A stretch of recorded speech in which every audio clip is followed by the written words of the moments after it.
Back in 2022, around September 15th, my family and I made a move to Florida, hoping it would be the best time and best move for us. Regrettably, it was not the best choice that we could have made. We had gotten a rental. We were just waiting for it to get ready. We rented a Airbnb, beautiful house, pool, everything. Just be able to relax, kick back until moving day. Well, dreadably, moving day never came. Hurricane Ian came. Horrible. We were stuck in this vacation rental from the beginning of Ian till the end. Actually, days before Ian. It just wasn't the best situation. We asked the host how we can get our car out of the garage because they told us, go ahead, park your car in the garage. Okay, not thinking any dangers there. Our car was stuck in the garage for days before Ian. We couldn't get any supplies, we couldn't get food, we couldn't get water. The power was out, everything. We just sat there and hoped for a miracle. And then after Ian, our car was still stuck in the garage. We couldn't even get it out. So they sent somebody over to cut the garage out at 9:30 at night. Yes, 9:30 at night. My kids were asleep.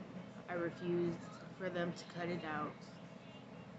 The next day, I asked them via phone call, hey, would it be okay if my husband went ahead and took the brackets off? Took the brackets off, got the car out, and then they wanted to send us a bill for $3,200 to fix the garage door. Yes, $3,200 to fix the garage door. All they had to do was put the bolts back into place. But the kicker is, they wanted us to pay for a new garage door, but they were going to have somebody sawzall and cut it out. It just didn't register with me until days later when we got the bill. Like, what? They had us stuck in a house. No water, no power, no supplies. We have 2 young kids at this time. But rewind before all of that. Beautiful pool. Didn't think any dangers of it. It was right around my birthday, which is September 22nd. It was maybe a day before, maybe a couple of days after. I'm not 100% sure. It was towards the end of the month. I know that we went swimming. And I'm playing with my kids in the pool. We started noticing that there was bugs and everything in the pool. Normal. But they were still alive. Contacted the host via phone again, explaining to them like, hey, what's going on with the pool? Like, it doesn't seem like there's any chlorine or anything in it. Like, you would smell the chlorine. You couldn't smell anything. It was just like regular water. Granted, didn't notice anything because of course I'm a diabetic, so it's hard for me to feel anything in the bottom of my feet. But there was a piece of glass, or many pieces of glass, I don't know, in the bottom of the pool. I got one stuck in the bottom of my foot, and I didn't notice it till my husband was telling me, hey, there's blood coming from your foot. I thought maybe I stubbed my toe, and one of my toenails was bleeding or whatever. Didn't think anything of it till a few days later. I started feeling really sick, having pains in my legs, in my left leg to be more specific.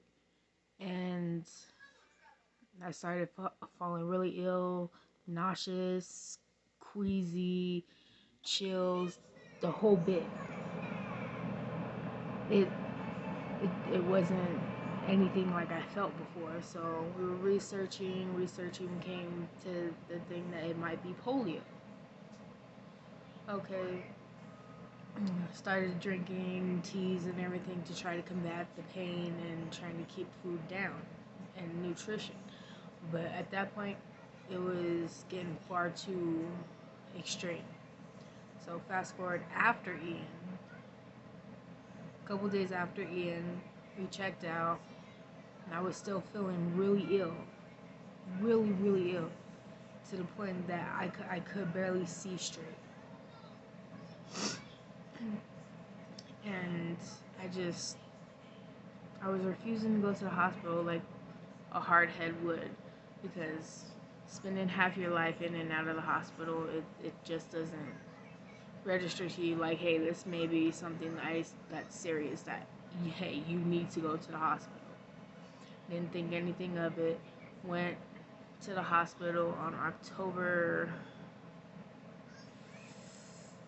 7th or 8th, I believe. I believe it was the 7th. They admitted me almost immediately. They started me on antibiotics off top. They did x-rays, and they found the glass in the bottom of my foot. And after realizing that I had glass in my foot, they rushed me into emergency surgery to remove it because it was causing severe infection. I had a severe infection that led to sepsis in my entire body, and they were trying to stop the infection from getting any worse than what it was. It was to the point I would have lost my life if I didn't go get treatment. At this point, they had me in the hospital for about 2 weeks, pumping me full of antibiotics. I started to come around, started feeling better, getting an appetite, eating, corresponding with the nurses, talking to them like I normally would, like I'm talking to you. It was a long road. They took me in for a total of 4 surgeries in that 2 weeks. Most of them were debridements, but the debridements were just to make sure that the infection wasn't getting any worse. And honestly, it was just a terrifying experience. I finally was released from the hospital the first time on November 4th, 2022.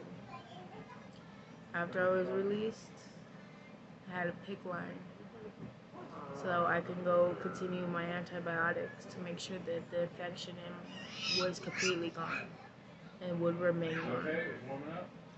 But at this point, I was still terrified. I went to every appointment, and after about another 2-3 weeks of antibiotics, they finally was like, hey, we can go ahead and take the PICC line out, but they wasn't able to. They didn't have a removal order. They told me to go back to the hospital that had it inserted at the emergency room, which I did, and they admitted me again. They admitted me because that's the only way that I could get it removed. 2-3 days later, my doctor comes in, tells me, hey, I need to do one more debridement and enter a skin graft.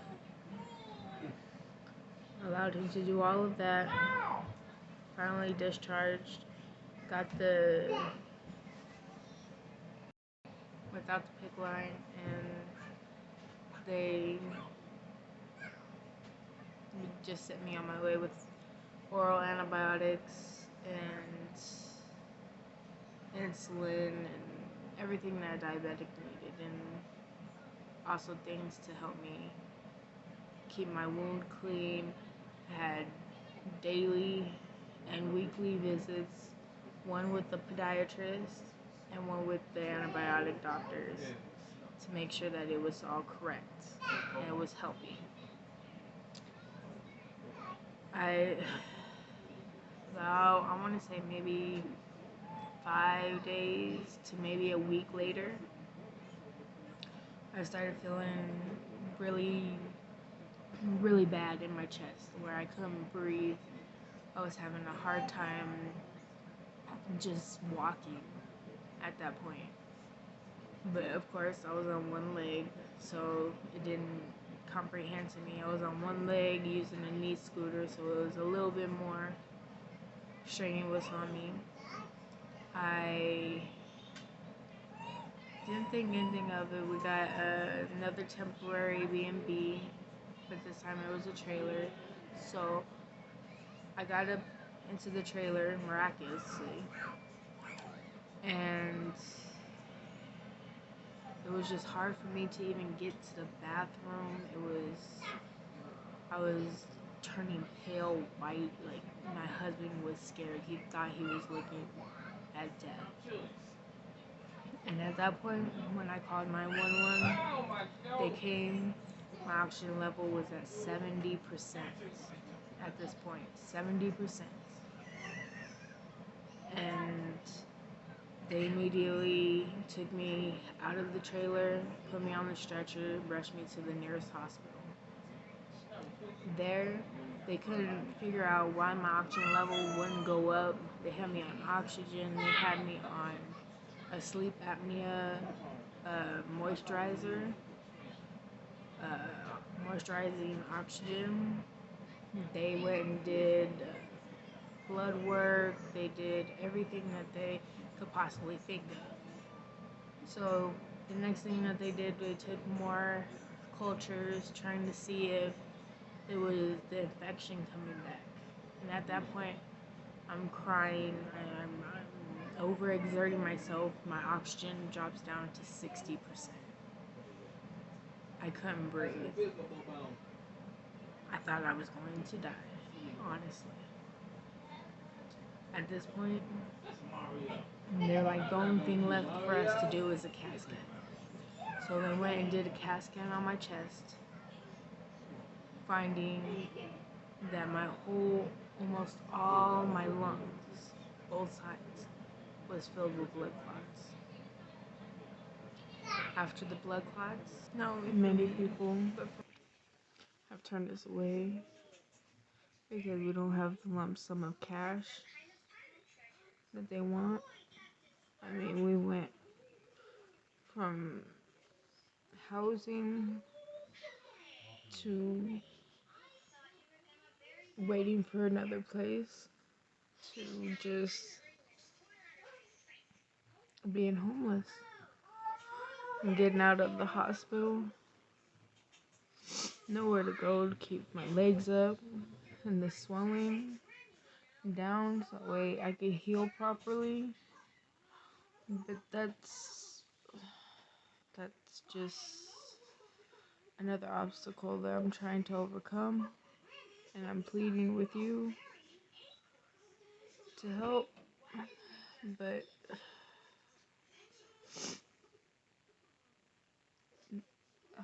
I just want to explain the swelling in itself is so painful. Even with a knee scooter, to walk, it's like walking on flames. Even though I'm not walking on that leg, it still feels like flames are just around my leg, around my ankle, my foot, everything. It hurts. Hurts more than you know.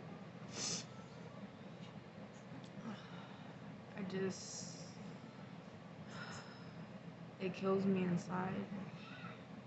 Honestly, it does. It kills me inside to know that were